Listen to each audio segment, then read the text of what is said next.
Today I will demonstrate you the radius. We will discuss the introduction, side determination and features of the bone. This radius bone is the bone of the forearm region, which is placed on lateral side. This is the right-sided bone, which is homologous with the tibia of lower limb. The side determination point. The head of radius, which lies at the upper end, which is disc shaped, and the superior surface, which is concave, which articulate with the humerus to form the humeroradial joint. The neck region, which is the constricted part just below the head region. The next point, that on the lateral side of the lower end there is a downward projection, which we term as the styloid process, which lies laterally. At the lower end, on the posterior surface, there is presence of a prominent tubercle that we term as the tubercle of Lister or dorsal tubercle of Lister. Along with that, on side there are present of 4 extensor grooves, 4 extensor tendons. On the medial side of the upper end, there is presence of an radial tuberosity. The medial border of this radius, which is sharpest among all the borders. Now coming to the features, it has upper end, shaft and lower end. In the upper end, there is presence of a head, which is disc shaped. Superior surface, which is concave, which articulate with this humerus, and the medial side of the head, which articulates with the ulna to form the superior radio-ulnar joint. Second part, that is neck, that is just below the head, the constricted part. Next, that is the tuberosity, which we term as the radial tuberosity, which lies on the medial side of the upper end. Now coming to this shaft, it has 3 surface and 3 borders. The first border, that is the anterior border. The anterior border, which extends from the anterior part of this radial tuberosity, which runs obliquely downward up to the lateral part of this styloid process. In the upper part, this border is formed by oblique ridge. The posterior border, which is the mirror image of the anterior border. Similarly, like anterior border, there is presence of an oblique ridge. Now, coming to the medial border or interosseous border. The medial border or interosseous border, which is the sharpest among all the border. Here, in the lower 2/3 part, it gets attached the interosseous membranes, which lies between the radius and the ulna. Now, let us discuss the surfaces. There are 3 surfaces. The first surface, that is the anterior surface.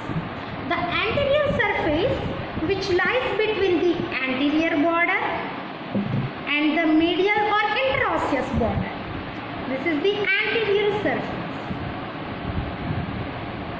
the posterior surface which lies between the interosseous border and the posterior border. So this is the posterior surface. In the posterior surface, it is little larger area. Now lateral surface which lies between this anterior border and this posterior border. This is the lateral surface. It shows a roughened area. This roughened area which we term as in the middle part of this lateral surface. Now coming to the lower end, which is expanded one from side to side. This lower end is having the 5 surface. The anterior surface which forms a prominent ridge, and the radial artery we can palpate against this surface here. The posterior surface, there are presence of an 4 extensor groove for the extensor tendon. In the posterior surface there is a prominent tubercle that we term as the tubercle of Lisder or dorsal tubercle. Now medial surface which is marked with the ulnar notch. Here the head of ulna get attached to form inferior radio-ulnar joint. Now lateral surface in which there is presence of a styloid process which is downward projection from rest part of the lower end. Now inferior surface of the lower end, which is articular one, the lateral triangular area which articulate with the scaphoid bone, and the medial quadrangular area which articulate with lunate bone to form the rest joint. Now coming to the muscle attachment. Muscle attachment of the bone. The first bone, the first muscle, that is the flexor digitorum superficialis, radial head. It attached at this anterior oblique ridge in the anterior border. Another one muscle, that is flexor pollicis longus. Flexor pollicis longus, which is attached on the anterior surface upper 2/3 part. Another muscle, that is the abductor pollicis longus.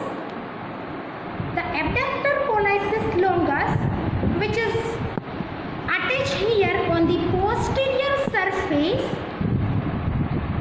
upper part.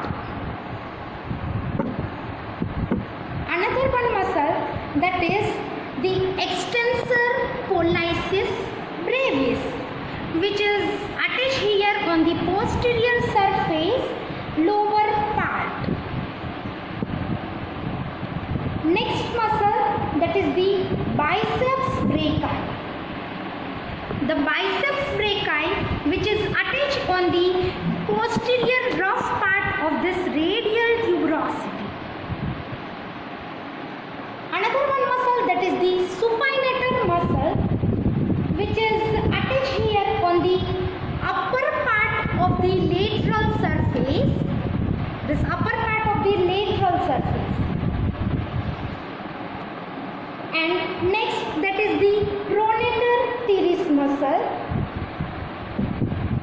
which is attached here on the lateral surface middle rough area. Another one muscle, that is brachioradialis, that is attached on the lower part of the lateral surface just above the styloid process.